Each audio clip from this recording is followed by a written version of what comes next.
안녕하세요 여러분. 졸업을 앞둔 시점에서 제가 왜 유학을 결심하게 되었고 나의 목표는 무엇이었는지 뒤돌아보면서 제 생각을 정리를 해봤거든요. 근데 이제 이런 점들을 또 여러분과 공유를 하면 앞으로 유학을 준비하고 계신 분이나 아니면 유학을 갔을 때의 삶, 마음가짐 이런 게 또 궁금하신 분들이 계실 수도 있을 것 같아서 공유해보면 좋겠다라는 생각이 들었어요. 그래서 저의 생각들을 여러 가지 주제로 나뉘어 봤는데 이게 한 영상으로 담긴 좀 힘들 것 같더라고요. 그래서 제가 앞으로 이제 브이로그와 같이 이런 영상들을 좀 꾸준히 만들어서 유학을 생각하게 된 계기, 또 유학을 하면서 변화된 제 생각과 마음가짐들. 너무 앞으로 나가 있었네. 제가 너무 약간 소통하고 싶은 마음에 이렇게 저절로 앞으로 가게 되네요. 어떻게 유학을 준비했는지, 포트폴리오나 인터뷰나 IELTS 같은 것들 이렇게 하다 보니까 이제 영상이 주제가 여러 개가 이렇게 나오더라고요. 여러 개의 주제 중에 오늘은 첫 번째 챕터로 유학을 결심하게 된 계기에 대해서 얘기를 해보려 해요. 저는 한국에서 의류학과 학사 4년제 대학을 졸업을 했고요. 여성복 디자인실에서 2년 동안 디자이너로 근무를 하다가 유학을 가야겠다라는 결심이 서서 회사를 관두고 포트폴리오 준비를 1년 동안 한 다음에 유학을 온 케이스입니다. 그래서 이제 잘 다니던 직장을 갑자기 하루아침에 관두고 유학을 준비하게 된 그 계기가 무엇이냐. 제가 이제 유학을 와서 보니까 직장을 다니다가 유학을 온 케이스와 아니면 이제 학교 생활을 쭉 하다가 바로 유학을 온 케이스 이렇게 반반 정도 되는 것 같아요, 비율이. 저 같은 경우는 이쪽 케이스였거든요. 유학을 결심하게 된 이유는 아무래도 직장 생활을 하면서 필요성을 느꼈기 때문에 유학을 결심하게 되었는데, 저는 이제 한국에서 학사를 다니면서도 20살 때부터 계속 여성복 디자인실에서 피팅 알바를 했었어요. 그래서 총 연수로 따지면 4년 정도 피팅 알바를 꾸준히 했었거든요. 그래서 디자인실의 분위기나 회사의 디자이너로서 취직했을 때 내가 해야 하는 일, 그런 걸 되게 구체적으로 잘 알고 있었고 간접 경험을 많이 했기 때문에 취직을 하기 전에도 디자인실에 대한 환상?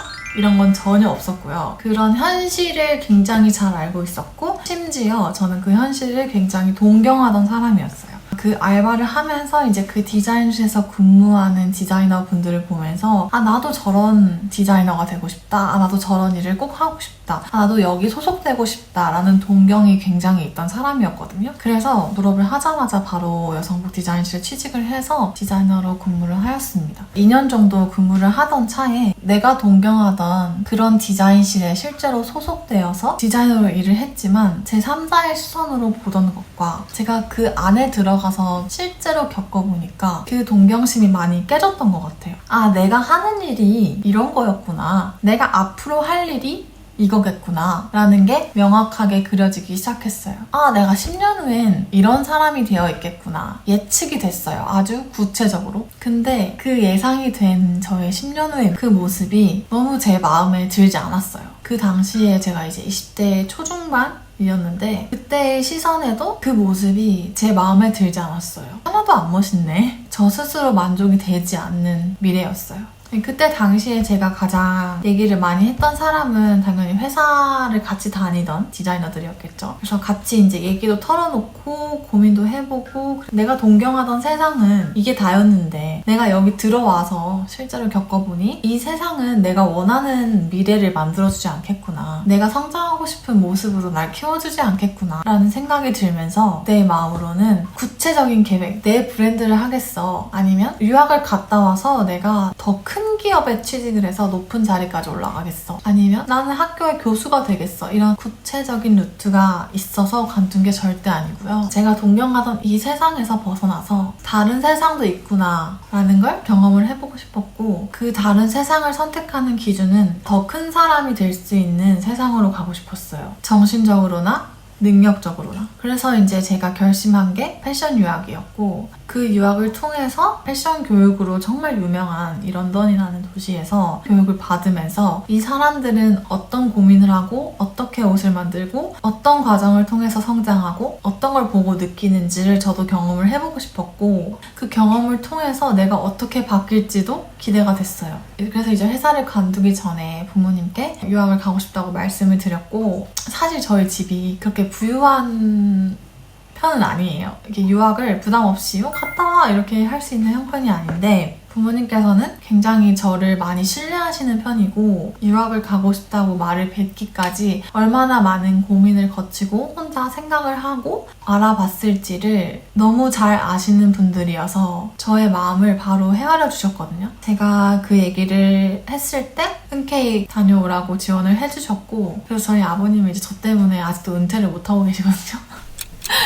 이전에는 유학에 대해서 생각을 해본 적도 없고 유학을 가보고 싶던 마음조차 없었던 사람이어서 처음 유학을 가겠다고 결심을 했을 때 이 패션 유학에 대한 정보가 전혀 없던 상태였어요. 그래서 유학을 가려면 일단 학교에 합격을 해야 되는데 학교에 합격을 하려면 어떤 걸 내가 준비해야 하는지 포트폴리오는 어떻게 준비해야 되고 필요한 서류는 뭐가 있고 지원을 준비하는데 대략 어느 정도의 시간이 걸리는지 이런 거에 대한 기본적인 정보가 아예 없었어요. 심지어 패션 교육으로는 어떤 학교들이 유명하고 어느 나라로 가야 하는지도 몰랐어요. 그래서 저는 이 감을 빨리 잡기 위해서 포트폴리오 학원을 선택하게 됩니다.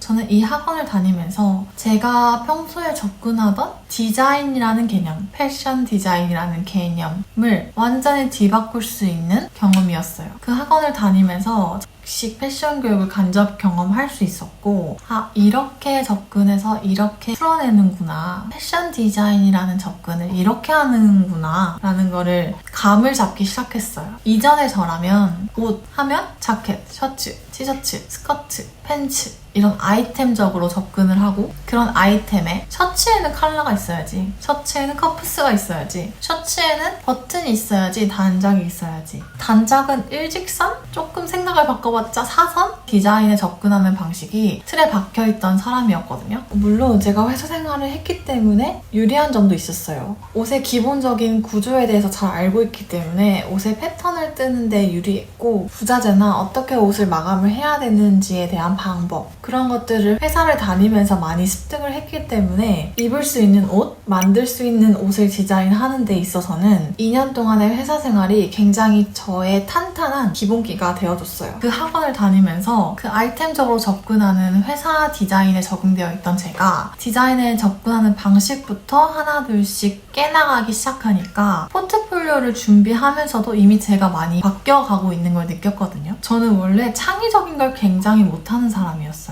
굉장히 안정적이고 그 주어진 틀에서 일하는 게 너무 편한 사람인데 이제 주위에서는 저한테 나는 너같이 아티스트적인 걸 못해서 유학은 안 맞는 것 같아 라고 말하는 사람들이 생기더라고요. 저는 원래 아티스트적인 걸 굉장히 못하는 사람이었어요.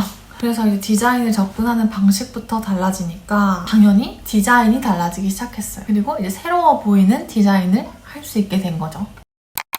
사실 그 학원을 다닐 때까지만 해도 저는 신선한 것, 새로워 보이는 것, 틀을 깨는 것 그걸 연습하던 중이었기 때문에 아티스틱하고 새로워 보이는 옷에 초점을 맞췄던 것 같아요. 근데 이제 본격적으로 영국 유학을 오게 되면서 진짜 영국식 패션 교육을 받으면서 새로워 보이는 게 아니라 나의 진짜 니즈, 내가 하고 싶은 것, 내가 좋아하는 것 그거를 추구하기 시작하고 그것을 파기 시작하면 새로운 게 나올 수밖에 없구나 라는 걸 느꼈고 그 새로운 게 꼭 아티스틱한 것만은 아니구나 라는 걸 느꼈거든요. 되게 커머셜하고 모든 사람들이 접근하기 쉬워도 조금만 관점을 달리하고 내가 하고 싶은 얘기를 거기서 찾고 내가 좋아하는 걸 찾고 그걸 계속 개발하다 보면 커머셜하고 되게 모든 사람들이 접근할 수 있지만 새로워 보일 수 있구나. 거기서 내 정체성이 보이는구나 라는 걸 깨닫게 됐어요.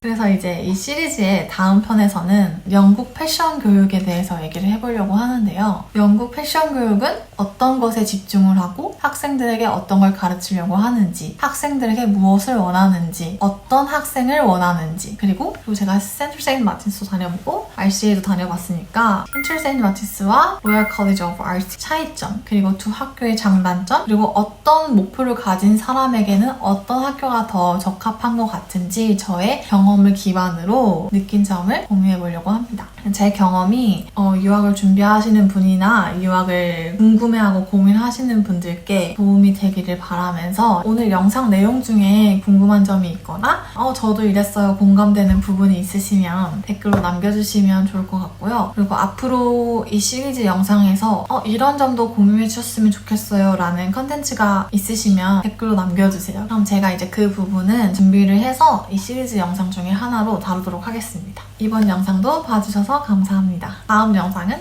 브이로그로 돌아올게요.